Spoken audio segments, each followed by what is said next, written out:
Hello, you're watching CVR News. This is Savila Kottapalli. Welcome to Regional Bulletin of today. Well, moving into details, AP Deputy Chief Minister Pawan Kalyan stated that Jan Sena party fears no threats under any circumstances. While campaigning for the Mahayuti Alliance during the Maharashtra Assembly elections in Bengaluru, he emphasized that they are not afraid of anyone, especially in the land where Chhatrapati Shivaji Maharaj walked. Well, Pawan Kalyan reaffirmed that the protection of Sanatan Dharma is Jana Sena's primary goal and added that every Hindu in the country carries Lord Rama's names in their hearts. He also issued a stern warning to the Majlis party leader, saying that they would not be intimidated in the land of Shivaji Maharaj. ఆక్రమణదారులు మనకి ఈ దుర్గాలని కలిపి దక్షిణ భారతాన్ని ఒక కోటలా కాపాడిని, ఒక హిమాలయ పర్వతంలా కాపాడిని రానివ్వకుండా చేసి, అందువల్ల దక్షిణ దేశంలో దేవాలయాలు కూల్చలేకపోయారు. దానికి మనం మహారాష్ట్ర నేలకి, ఈ కోటలకి, ఈ ఖిల్లాలకి, ఛత్రపతి శివాజీ మహారాజ్ ధైర్యానికి, మహారాష్ట్ర నేలకి, మహారాష్ట్ర వీరులకి నేను శిరస్సు ఉంచి నమస్కరిస్తున్నాను.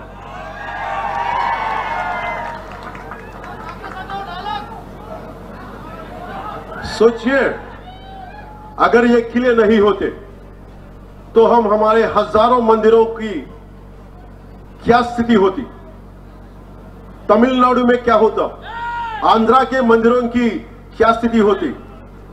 जरा सोचिए, आज बाला साहेब होते तो क्या सोचते. बाला साहेब ठाकरे जी चाहते थे एकजुट भारत, एकजुट भारत, నిలబడి ఉన్న భారతం, కలిసికట్టుగా ఉన్న భారతం. అంతే, బాలాసాహెబ్ ఠాకరే కోరుకున్నది కలిసికట్టుగా ఉన్న భారతం, ఒక్క భారతం, ధైర్యంతో కూడిన భారతం, పౌరుషంతో ఉన్న భారతం, సాహసంతో ఉన్న భారతం. बालासाहेब ठाकरे जी चाहते हैं एकजुट भारत, जिसे मोदी जी पूरा कर रहे हैं. वो चाहते थे राम मंदिर, जिसे एनडीए ने पूरा करके दिखाया. उनकी हर इच्छा को पूरा करने में लगी है एनडीए सरकार. शिवरायांनी सांगितले होते की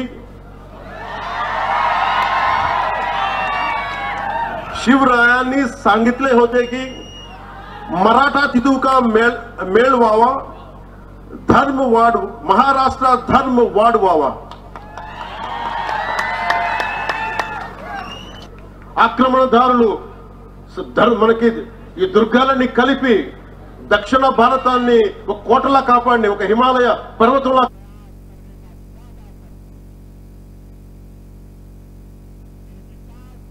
Stating that they have largely been fulfilled.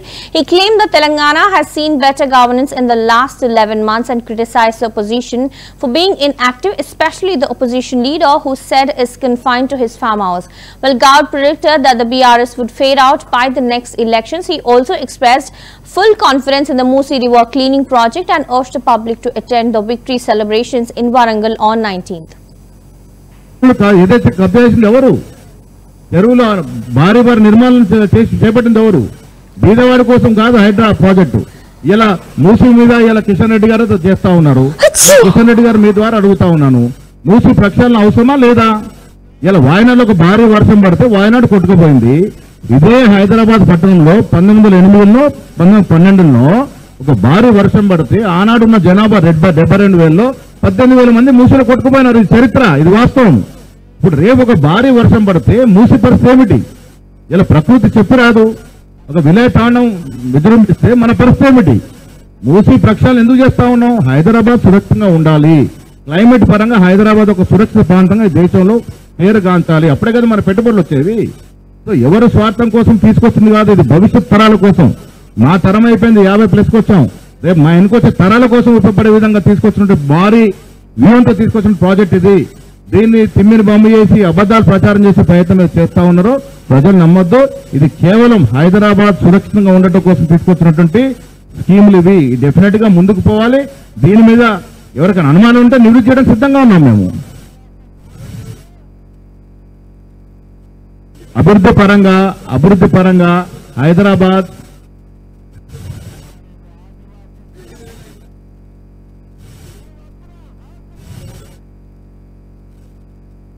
100%. అందుకే కదా ఇప్పుడు మూసీ ప్రక్షాళన హైడ్రా తీసుకురావడానికి కారణం కూడా అంటే 4 ఏళ్ల క్రితం 5 ఏళ్ల క్రితం వరంగల్లో జరిగినటువంటి ఒక నీటి ప్రళయం అది కూడా ఉదాహరణకు తీసుకునే ఇలా హైడ్రా మూసి దాని మీద ఒక ప్రక్షాళన కార్యక్రమం చేపట్టినాం. Thank you.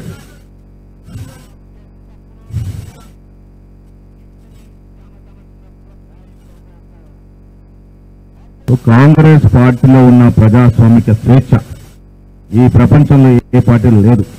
మీరు ఎన్నికల ముందు చూశారు, సైద్ధాంతికంగా విమర్శించుకుంటాం, సైద్ధాంతిక పరంగా విమర్శించుకుంటాం. విభేదాలు ఉన్నా ఎన్నికల ముందు ఏ విధంగా మేము కలిసి పోరాడినామో, ఏ విధంగా మన ప్రభుత్వం నమ్మినారో, నమ్మి అధికారం తీసుకుని మీరు చూసినారు. కాంగ్రెస్ పార్టీలో స్వేచ్ఛ ఉంటుంది. మేము ఎవరైనా తప్పు చేసి డెఫినెట్ గా నిలదీస్తాం, ఆ స్వేచ్ఛ మాకే ఉంది. కానీ టైం వచ్చినప్పుడు కలిసిపోయే తత్వం కూడా మా కాంగ్రెస్ కార్యకర్తలో ఉంటుంది. Thank you. ఏదైతే కబ్జా చేసింది ఎవరు, చెరువులో భారీ నిర్మాణం చేపట్టింది ఎవరు? బీదవాడి కోసం కాదు హైడ్రా ప్రాజెక్టు. ఇలా మూసీ మీద ఇలా కిషన్ రెడ్డి గారు చేస్తా ఉన్నారు. నేను కిషన్ రెడ్డి గారు మీ ద్వారా అడుగుతా ఉన్నాను, మూసీ ప్రక్షాళన అవసరమా లేదా? ఇలా వాయనాలో ఒక Minister Ponnam Prabhakar called on Telangana residents to engage in the state's annual governance celebrations. Well, during his visit to Kondagattu Sri Anjaneya Swami Temple in Jagatyal, he prayed for the well-being of the people and farmers. He urged public cooperation in the ongoing door-to-door survey, assuring that it would help avoid future issues and ensure the continuation of welfare schemes. Well, the minister highlighted key initiatives like free RTC travel for women, 200 units of free electricity, ₹500 gas subsidies, ₹10 lakh Arogya Shri health coverage and ₹2 lakh loan waivers for farmers.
Telangana వ్యాప్తంగా సమగ్ర survey జరుగుతూ ఉంది. సర్వేకు ప్రజలంతా సహకరించాలని కోరుతాను. ఈ యొక్క సమాచార సేకరణ ద్వారా భవిష్యత్తులో తెలంగాణ ఎవరికైతే కార్యక్రమాలు రావడం లేదో, పథకాలు రావడం లేదో వాళ్ళందరికీ ఇచ్చే అవకాశం జరుగుతుంది.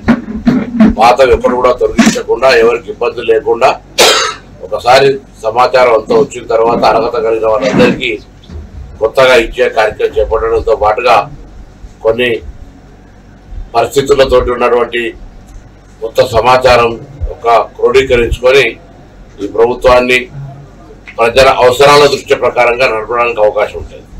కాబట్టి ఇందులో కూడా కొంత ప్రతిపక్షాలు ముందుగా దుష్ప్రచారం చేసినాయి. బ్యాంక్ అకౌంట్ అడుగుతున్నానో లేకపోతే ఇట్లా అట్లా ఎక్కడ కూడా ప్రశ్నపత్రంలో అటువంటి లేవు. అకౌంట్ ఉందా లేదా అని మాత్రమే అడుగుతా ఉన్నారు. కాబట్టి వచ్చే ఎమ్యునరేటర్స్ కు మీరంతా రెస్పాండ్ అయ్యి వాళ్ళకు సంబంధించిన సమాచారాన్ని సేకరించే అంశంలో సహకరించాలని కోరుతాను. ఎవరు కూడా దీనికి గౌరవ ముఖ్యమంత్రి గారు చెప్పినారు, ఎవరు కొంత ప్రతిపక్ష ఎవరైనా అడుగుంటే తగిన చర్యలు తీసుకోబడతాయన్న మాట మనం చేస్తా ఉన్నాం. అంతేకాదు ఈరోజు ప్రభుత్వం ఏర్పడి సంవత్సరం పూర్తవుతున్న సందర్భంగా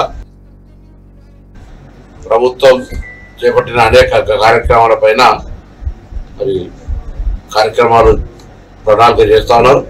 దానిలో భాగంగా గ్రామాన కాంగ్రెస్ పార్టీ కార్యకర్తలు, తెలంగాణ ప్రజలు అందరూ కూడా మనం 200 యూనిట్ల ఉచిత విద్యుత్ ఇచ్చినాం, మహిళలకు ఉచితంగా బస్సు సౌకర్యాన్ని ఇచ్చినాం, 5 లక్షల నుంచి 15 లక్షల రూపాయల ఆరోగ్యశ్రీ ఇచ్చినాం.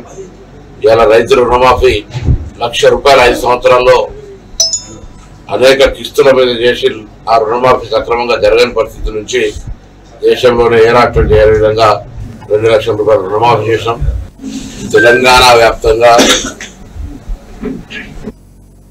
Well, MLA Kalwa Srinivasulu criticized the YSR Congress Party government, claiming that the irrigation sector in the state has been completely destroyed under their rule. While speaking during a discussion on budget allocations in the assembly, Srinivasulu accused the 5-year governance of Chief Minister YS Jagan Mohan Reddy of ruining all sectors in the state, with particular focus on the future of irrigation projects in Rayalaseema. He also expressed anger, stating that the situation of these projects in the region remains stagnant with no progress in the last 5 years. He further criticized the government for turning the projects into controversial issues without any real advancement. అనావృష్టి పీడిత రాయలసీమ ప్రాజెక్టులపైన ప్రత్యేక శ్రద్ధ కనబర్చి 12,441 కోట్ల రూపాయలు ఒక్క రాయలసీమ ప్రాజెక్టులకే వెచ్చించిన ఘనత గతంలో తెలుగుదేశం ప్రభుత్వానికి ఉంది. ఆ తర్వాత వచ్చిన వైసీపీ ప్రభుత్వం కేవలం 2,011 కోట్ల రూపాయలు మాత్రమే రాయలసీమ ప్రాజెక్టులో గత 5 సంవత్సరాల కాలంలో మరి ఖర్చు పెట్టింది అధ్యక్ష. అంటే మొత్తం 5 సంవత్సరాల కాలంలో అన్ని పద్దుల కింద 12 లక్షల కోట్ల రూపాయలు ఖర్చు అయితే దాంట్లో ఇరిగేషన్ వాటా కేవలం 31,000 కోట్ల రూపాయలు మాత్రమే ఉంది. దాంట్లో రాయలసీమ ప్రాజెక్టుల వాటా కేవలం 2,000 కోట్ల రూపాయలు 2,200 కోట్ల రూపాయలు ఉండడం అనేది చాలా సిగ్గుచేటైన అంశం. దీనివల్ల రాయలసీమ భవిష్యత్తు అంధకార బంధరం అయిపోయింది. రాయలసీమ సాగునీటి ప్రాజెక్టులు ఎక్కడ వేసిన గొంగలే అక్కడే అన్న చందంగా మారిపోయినాయి. ప్రధానంగా పురోగతి లేకపోగా అత్యంత వివాదాస్పదంగా మార్చాడు జగన్మోహన్ రెడ్డి రాయలసీమ ప్రాజెక్టును. అప్పట్లో రాజశేఖర రెడ్డి గారు బ్రిజేష్ కుమార్ ట్రిబ్యునల్కి మిగులు జలాల ఆధారిత ప్రాజెక్టులకు నీటి కేటాయింపులు కోరబోమని ఉమ్మడి ఆంధ్రప్రదేశ్ రాష్ట్ర ముఖ్యమంత్రిగా లిఖితపూర్వకంగా రాసి ఇచ్చి రాయలసీమ మిగులు జలాల ఆధారిత ప్రాజెక్టులకు మరణ శాసనం లాంటి లేఖ ఇస్తే ఆయన కొడుకు జగన్మోహన్ రెడ్డి రాయలసీమ ప్రాజెక్టులను అత్యంత వివాదాస్పదంగా మార్చి ముఖ్యంగా పోతిరెడ్డిపాడును నేనేదో విపరీతంగా సామర్థ్యం పెంచేస్తానని చెప్పి, అట్లాగే రాయలసీమ దుర్భిక్ష నివారణ పథకం పేరుతో అనేక ప్రాజెక్టులను 63,000 కోట్ల రూపాయలతో చేస్తామని నమ్మబలికి రాయలసీమ ప్రాజెక్టులకు ఏమాత్రము నిధులు ఖర్చు చేయకోకుండా రాయలసీమ భవిష్యత్తును నాశనం చేసిన వ్యక్తి జగన్మోహన్ రెడ్డి. మళ్ళా రాయలసీమ వాసుల్లో కొత్త ఆశల అధ్యక్ష, మళ్ళా మా ప్రాజెక్టులు గాడిన పడతాయి, మళ్ళా మా ప్రాజెక్టులకు నిధులు వస్తాయి, ప్రాజెక్టులు పూర్తి అవుతాయనే ఆశ ఆకాంక్ష రాయలసీమ వాసుల్లో బలంగా వ్యక్తమవుతా ఉంది. మొన్ననే చూసాం అధ్యక్ష, ఈ సంవత్సరం 75 సంవత్సరాల చరిత్ర కలిగిన తుంగభద్ర రిజర్వాయర్ మొట్టమొదటిసారిగా నీటితో కలకలలాడి దాదాపు 400 టీఎంసీల నీరు కిందికొచ్చింది అధ్యక్ష. అట్లాగే 17వ నంబర్ గేటు ఆ నీటి ఉధృతికి కొట్టుకొని పోతే స్వయంగా కర్ణాటక రాష్ట్ర జలవనరుల శాఖ మంత్రి ఉప ముఖ్యమంత్రి హోదాలో డికే శివకుమార్ గారు వచ్చి నేనున్నాను అధ్యక్ష అక్కడ ఆ రోజు. ఇది పూర్తిగా నీళ్ళన్నీ కూడా కిందికి పోయేంత వరకు దీన్ని ప్రత్యామ్నాయ గేటు అమర్చలేమని ప్రకటించిపోతే మన ముఖ్యమంత్రి నారా చంద్రబాబు నాయుడు గారు విషయం తెలిసిన వెంటనే తెల్లవారుజామునే రాష్ట్ర జలవనరుల శాఖ మంత్రి రామానాయుడు గారిని, ఆర్థిక శాఖ మంత్రి పయ్యావుల కేశవ్ గారిని అప్రమత్తం చేసి ఏమేమి మార్గాలు ఉన్నాయో అన్వేషించి ఈ గేట్ల అమరికలో అత్యంత నైపుణ్యం ఉన్న అపారమైన అనుభవం ఉన్న కన్నయ్య నాయుడు గారు సలహా తీసుకొని నీటి ఉధృతి ఉన్నప్పటికీ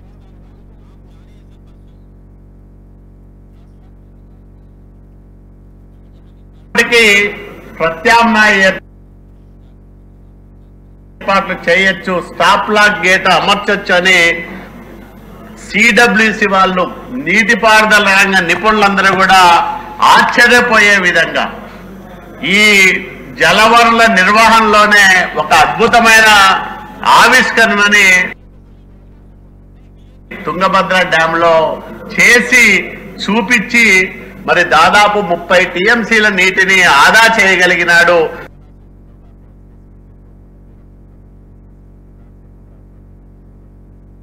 తర్వాత ఆ గేటు అమర్చడం వల్ల తర్వాత కూడా తుంగభద్ర రిజర్వాయరు నిండుకుండలా మారిందనే విషయాన్ని కూడా మీ దృష్టికి తీసుకొస్తున్నాను అధ్యక్ష. అనావృష్టి పీడిత రాయలసీమ ప్రాజెక్టుల పైన ప్రత్యేక శ్రద్ధ కనపరిచి 12,441 కోట్ల రూపాయలు ఒక్క రాయలసీమ ప్రాజెక్టులకే వెచ్చించిన ఘనత గతంలో తెలుగుదేశం ప్రభుత్వానికి ఉంది. ఆ తర్వాత వచ్చిన వైసీపీ ప్రభుత్వం కేవలం 2,011 కోట్ల రూపాయలు మాత్రమే రాయలసీమ ప్రాజెక్టులో గత 5 సంవత్సరాల కాలంలో మరి ఖర్చు పెట్టింది అధ్యక్ష. అంటే మొత్తం 5 సంవత్సరాల కాలంలో అన్ని పద్దుల కింద 12 లక్షల కోట్ల రూపాయలు ఖర్చు అయితే MLA Vishnu Kumar Raju strongly criticized former CM YS Jagan Mohan Reddy in the Andhra Pradesh Assembly, alleging that 43 contractors committed suicide due to financial troubles under Jagan Mohan Reddy's government. He also accused Jagan of pushing the state towards destruction and claimed that he had endured severe hardships, including multiple heart attacks during his period. Raju demanded that Jagan attended the assembly, calling the 2019 to 2024 rule a demonic governance. అధ్యక్ష, ఇది రాష్ట్ర ప్రజలందరికీ ఆంధ్ర రాష్ట్ర ప్రజలందరికీ సంబంధించిన విషయం అధ్యక్ష. మంత్రి గారు, బడుగు బలహీన వర్గాలకి సంబంధించిన విషయం. జగన్మోహన్ రెడ్డి అత్యంత దారుణమైన దోపిడీ చేసిన వ్యవహారం అధ్యక్ష. జగన్మోహన్ రెడ్డి గారు, వైఎస్ఆర్సీపీ నేతలు మీరు కూడా వినండి, సిగ్గుతోటి చేస్తారు విన్న తర్వాత. అధ్యక్ష, ప్రధానమంత్రి నరేంద్ర మోడీ గారు, కేంద్ర ప్రభుత్వం ప్రతి ఒక్కరికి కూడా ఇళ్లు ఉండాలి అనే ఉద్దేశంతో ప్రధానమంత్రి ఆవాస్ యోజన అని చెప్పి ఇళ్లు నిర్మాణం చేసుకోవచ్చు. ప్రతి రాష్ట్రంలో కూడా ఎవరికి ఎన్ని ఇళ్లు కావాలో అన్ని ఇళ్లు కూడా మేము సమకూరుస్తాము. కేంద్ర ప్రభుత్వం పర్మిషన్ ఇవ్వటంతో పాటు ప్రతి ఒక్క ఇంటికి కూడా 1,50,000 రూపాయలు సబ్సిడీ ఇస్తామని చెప్పి ప్రధానమంత్రి నరేంద్ర మోడీ గారు హామీ ఇచ్చిన తర్వాత ఆంధ్ర రాష్ట్రానికి అధ్యక్ష అప్పుడు మనందరూ కలిసి ఉన్నాం. Telugu Desam party, Bharatiya Janata party, Janasena support తోటి 2014 నుంచి 2019 వరకు కలిసి ఉన్న సమయంలో అధ్యక్ష ప్రధానమంత్రి గారు 7,01,481 ఇళ్లు మన ఆంధ్ర రాష్ట్రానికి కేటాయించడం జరిగింది అధ్యక్ష. ఆంధ్ర రాష్ట్రానికి కేటాయిస్తే అత్యంత అధికంగా ఒకే ఒక్కసారి ఇంత పెద్ద ఎత్తున కేటాయింపుల్లో రాష్ట్రంకి ఆంధ్ర రాష్ట్రానికి అత్యధిక స్థానం ఇచ్చి దేశంలో ఇతర రాష్ట్రాలకి కూడా లేనటువంటి విధంగా ఆంధ్ర రాష్ట్రానికి కేంద్ర ప్రధానమంత్రి నరేంద్ర మోడీ గారు శాంక్షన్ చేసినందుకు అధ్యక్ష ధన్యవాదములు తెలియజేసుకుంటున్నాం అధ్యక్ష. అధ్యక్ష, అప్పుడు గౌరవ ముఖ్యమంత్రి గారు చంద్రబాబు నాయుడు గారు అధ్యక్ష, అట్లాగే మన మున్సిపల్ శాఖ మంత్రి వర్యులు గౌరవనీయులైన నారాయణ గారు ఉన్నారు అధ్యక్ష.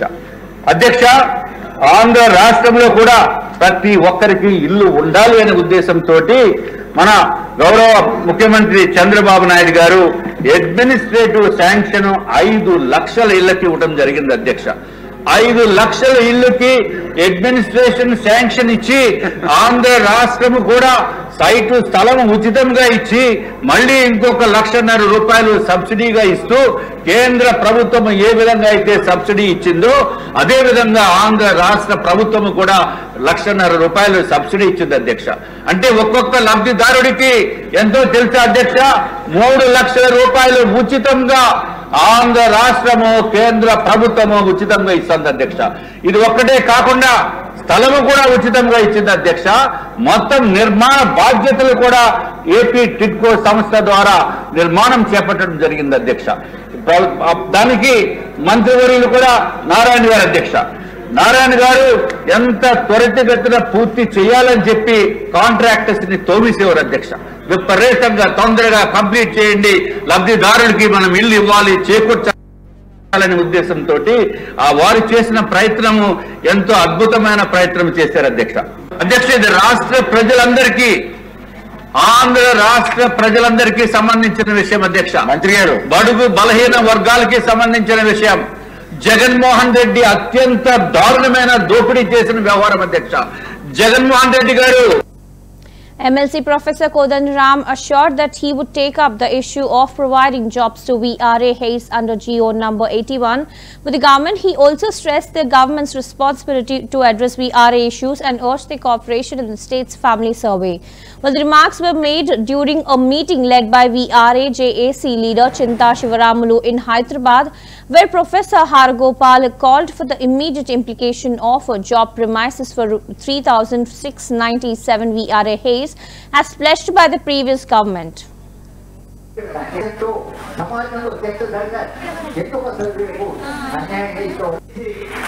తెలంగాణ ఈ కొత్త వ్యవస్థలో మీరు మాకు స్పష్టంగా మా పని ఏందో చెప్పండి, మా బాధ్యతలు చెప్పండి. ఇప్పటికైతే వారసులందరికీ ఉద్యోగాలు ఇచ్చి ఇక్కడి నుంచి ఈ కొత్త వ్యవస్థలోకి అడుగు పెట్టండి. మన ప్రభుత్వానికి ఒక స్పష్టమైన సూచన చేయవలసిన అవసరం ఉంది. ఇది రెండో నా దృష్టిలో కీలకం. ఇప్పటికీ వారసుల పిల్లలకు రావాలి, వస్తే దాని తదనంతరం ఇక మార్పులు శాశ్వతంగా గవర్నమెంట్ ప్రవేశపెట్టగలిగితే ఇక ఇది ఒక ముగింపు పనికి ఒక కొత్త వ్యవస్థలోకి మనం అడుగుపెట్టు మనం ప్రయత్నం చేయాలని చెప్పి నేను భావిస్తూ ఉన్నా. తప్పకుండా నా వంతు ప్రయత్నం అయితే ఉంటుంది. ఇది ఇక్కడనే కాదు, గ్రామ స్థాయి వ్యవస్థ ఎట్లా ఉండాలని కాంగ్రెస్ అధికారంలో ఉన్నప్పుడు అప్పుడు వాళ్ళు ఒక కమిషన్ వేశారు. ఆ కమిషన్ వేసి మొత్తం పాలనా యంత్రాంగం మీద సమీక్ష చేసి.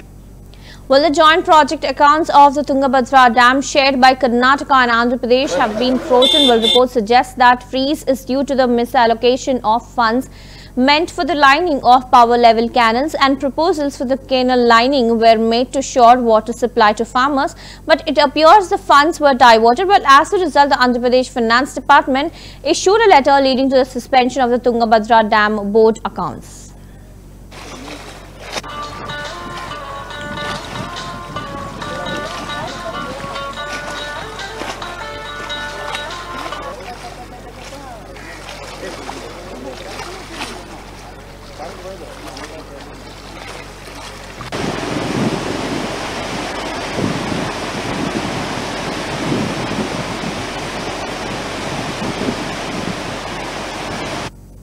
Well, political tensions erupted in the LB Nagar constituency in the presence of MP Itala Rajendra. Well, a heated argument took place between BJP corporator Muddu Lakshmi Reddy from BN Reddy Nagar division and TRS division president Kataka Reddy Arvind Reddy.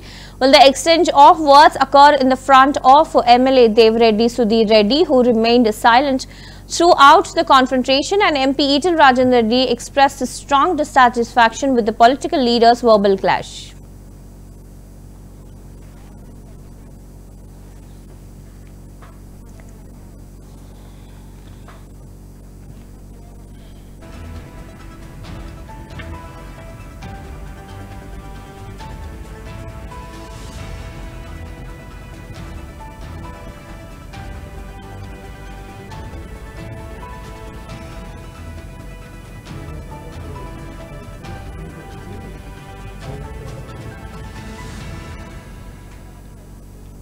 MP Chamal Kiran Kumar Reddy accused the BJP of obstructing the state's Musi River cleaning project. He criticized BJP state president Kishan Reddy for organizing the Musi Nidra event, claiming the opposition aimed to hinder the government's efforts, and Reddy urged Kishan Reddy to engage with locals in the Musi enchantment area to understand the needs. He also called for political cooperation, emphasizing that the river cleanup is crucial for Hyderabad's development and the public's well-being. ఈరోజు కిషన్ రెడ్డి గారు BJP అధ్యక్షులు, అలాగే ఈరోజు BJP ప్రభుత్వంలో ఒక మంత్రిగా వ్యవహరిస్తారు. ప్రజల సమస్యల కోసం ప్రజాక్షేత్రంలోకి వెళ్ళి అక్కడే ఉండి వాళ్ళతోటే ఈరోజు రాత్రి నిద్రించి వాళ్ళ సమస్యలు తెలుసుకోవడానికి తప్పు పడతలేదు. ఎందుకంటే ప్రజాస్వామ్యంలో నాయకులు అది చేసినప్పుడు అందరూ హర్షిస్తారు. ఈరోజు హైదరాబాద్ ప్రజలు కూడా మిమ్మల్ని నిజంగానే మీకు చిత్తశుద్ధితోటి మీరు వెళ్ళి ఈరోజు అక్కడ వాళ్ళతో నిద్రించి వాస్తవంగా మూసి ప్రక్షాళన అవసరమా, వాళ్ళ నిజంగానే వాళ్ళ బతుకులు బ్రహ్మాండంగా ఉన్నాయా, వాళ్లకు అక్కడ ఉన్నటువంటి మూసి మీద ఉన్నటువంటి పరిస్థితులన్నీ అనుకూలంగా ఉన్నాయా లేదా అని తెలుసుకొని వస్తే తప్పులేదు. కానీ కేవలం ఈరోజు ప్రభుత్వం తీసుకుంటున్నటువంటి నిర్ణయాన్ని అడ్డుకోవడమే లక్ష్యంగా పోవడం తప్పంటున్నాను. అలా చేయరని నేను అనుకుంటున్నాను. ఎందుకంటే ఇదే కిషన్ రెడ్డి గారు గతంలో నరేంద్ర మోడీ గారు సబర్మతి రివర్ ఫ్రంట్ కానీ అటు గంగా రివర్ ఫ్రంట్ కానీ ప్రక్షాళన చేసినప్పుడు ఆయన గుజరాత్ రాష్ట్రానికి అటు ఈరోజు బనారస్ లో ఆయన ఉన్నటువంటి పార్లమెంట్ లో జరిగినటువంటి ఆ రివర్ ఫ్రంట్ డెవలప్మెంట్ కి మీరు సహకరించిన విధంగానే ఈరోజు హైదరాబాద్ నగరంలో జరుగుతున్నటువంటి మూసీ రివర్ ఫ్రంట్ ని కూడా మీరు సహకరించాలని కోరుతున్నారు. ఈరోజు కిషన్ రెడ్డి గారు బీజేపీ అధ్యక్షులు. Tensions flare up at Vinayakapuram, Erraguntapalli in Bhadradri, Kottagudem district after forest officials removed huts built on forest land.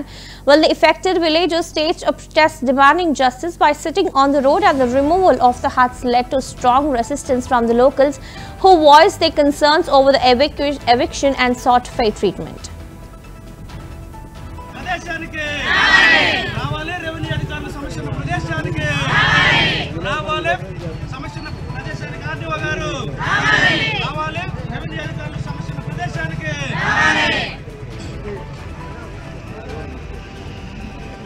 నశించాలి ఫారెస్ట్ అధికారుల దాడులు, నశించాలి ఫారెస్ట్ అధికారుల దాడులు, ప్రజా ఉద్యమకారులపై ఫారెస్ట్ అధికారుల దాడులు, ప్రజా ఉద్యమకారులపై ఫారెస్ట్ అధికారుల దాడులు.